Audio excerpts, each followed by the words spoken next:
Quando ci sono dei punti di convergenza, penso all'autonomia.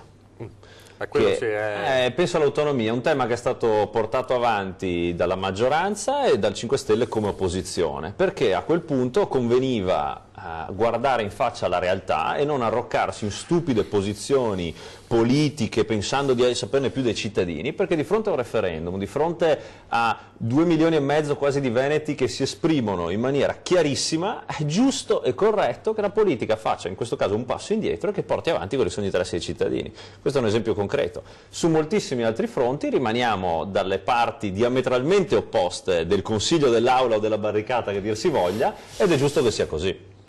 Parlava di flessibilità, Villanova, prima parlando delle misure di Renzi, mi è venuto in mente il lavoro. Il ministro del lavoro è Luigi Di Maio, sì. Ha parlato di decreto di dignità, ce lo può spiegare? Sì, certo, è dignità nei confronti degli imprenditori, dei lavoratori autonomi che sono stati completamente dimenticati in questi anni. Parliamo dell'abolizione dello spesometro, del redditometro e degli studi di settore, qualcosa che ha messo nella condizione di far credere agli imprenditori che fossero loro i disonesti agli occhi dello Stato, e invece bisogna ribaltare questo: gli imprenditori sono onesti fino a prova contraria e quindi lo Stato, non sono loro che devono provare la loro onestà. Questo discorso perverso da cui si è partito e cui è stato creato intorno a questi anni una situazione veramente di inquisizione nei confronti di chi porta ricchezza all'Italia e di chi rende grande il nostro Paese. Con questo vogliamo ridare dignità, forza e speranza a chi fa impresa e rende grande appunto l'Italia in tutto il mondo. Facendo questo